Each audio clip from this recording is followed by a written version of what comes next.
In the early 17th century, when the Renaissance still burned bright across Europe, yet the shadow of the church loomed over every thought, Galileo Galilei stood at the center of a storm he had not meant to create. Born in Pisa, he had spent his youth challenging the old ways, teaching at Padua, experimenting with falling bodies, and watching the heavens through a tube of glass he had built with his own hands. That telescope, so simple in form, had changed everything he knew about the universe.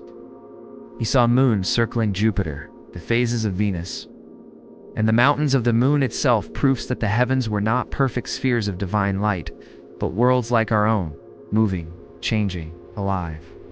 When he published his Sidereus Nuncius, his name spread through Italy like wildfire, and soon the powerful took notice. His discovery supported the forbidden idea of Copernicus that the earth moved around the sun, not the other way around.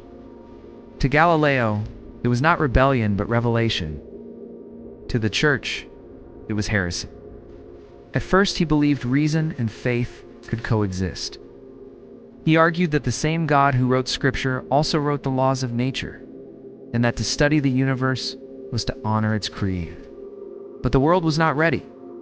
The Roman Inquisition, charged with defending the purity of belief, summoned him, was warned to abandon Copernican teachings. And for years he complied, teaching mathematics, writing carefully, avoiding open conflict. Yet truth has a way of demanding voice in Galileo. Restless and old, but still burning with curiosity, returned to the subject in his dialogue concerning the two chief world systems, presenting both sides of the cosmic debate as a conversation. He thought he could disguise truth in dialogue, but his wit betrayed him. His opponents saw in one character, simple-minded defender of the old geocentric modella, mocking caricature of the Pope himself. That was enough. In 1633, Galileo was summoned again to Rome, this time not as a scholar, but as an accused heretic. The journey was long and humiliating. Once welcomed by princes, he now entered the city under suspicion, escorted by men of the Inquisition. When he finally stood before the tribunal, his body was frail, his eyesight dim, but his mind still sharp as the edge of reason. In the great hall of the Inquisition, lit by pale torches and overseen by the towering cross of Christ, he faced Cardinal Bellarmine and the assembled judges of faith. The charge was simple, that he, Galileo Galilei, had taught and published that the earth moved and the sun did not. When asked to defend himself, he spoke not with defiance, but with weary clarity. He explained what his eyes had seen, what his instruments had revealed, what mathematics could not deny. He said that the motions of Jupiter's moons and the phases of Venus could only be explained if the earth itself moved, but his reasoning fell like stones into a well of silence. Bellarmine, speaking for the church, reminded him that Scripture stated, "The world is established. It cannot be moved." Galileo replied that Scripture teaches how to go to heaven, not how the heavens go. The words, simple yet daring, rippled through the chamber. The inquisitors murmured, the scribes wrote furiously, and Bellarmine's gaze turned cold. "You would set reason above revelation?" the cardinal asked. Galileo shook his head. "Never above it, eminence only beside it." The exchange might have ended there, but the church could not permit ambiguity. Faith was authority. To question one truth was to unravel all.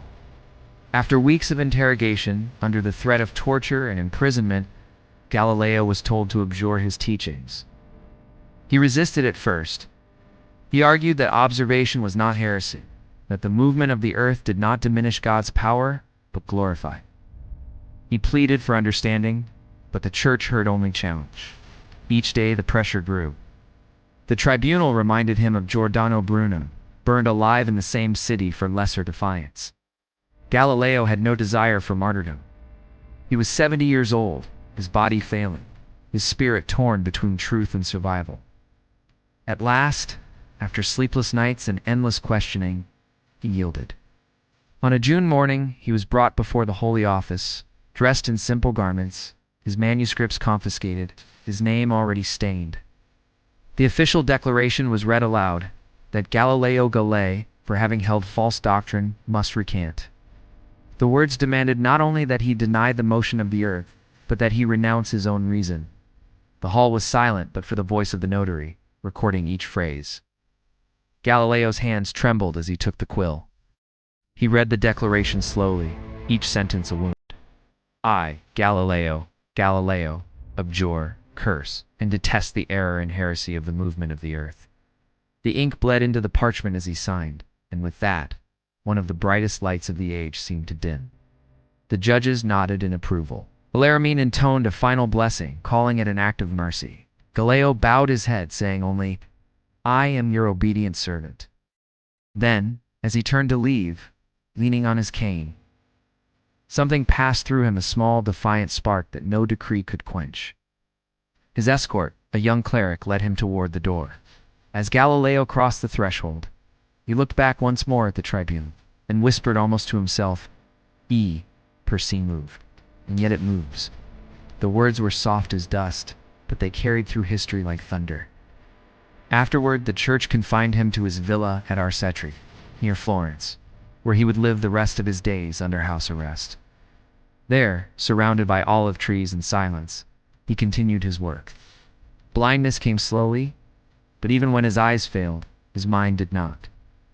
He dictated his final book, to new sciences, to his students, preserving the principles of motion and strength that would one day inspire Isaac Newton. His daughter, Sister Maria Celeste, wrote him tender letters from a convent, calling him dearest Lord Father and praying for his peace. Her words were the only comfort left him. She died before him, and grief settled like winter on his heart. Yet even in sorrow, he never abandoned the thought that the universe was vast and knowable. That truth, though buried by fear, would rise again. When he died in 1642, the world still called him heretic. A century later, Newton would confirm his theories. 3 centuries later, the church would absolve him. But Galileo had not lived to see vindication, only the quiet certainty that time would move. As surely as the earth itself, his story became more than the tale of a man and his discoveries. It became the story of knowledge itself, of the eternal struggle between truth and power. He had bowed to survive, but he had not surrendered the universe. And in the memory of mankind, his whisper at the threshold of the Inquisition still echoes not as defeat, but as victory. Per se move.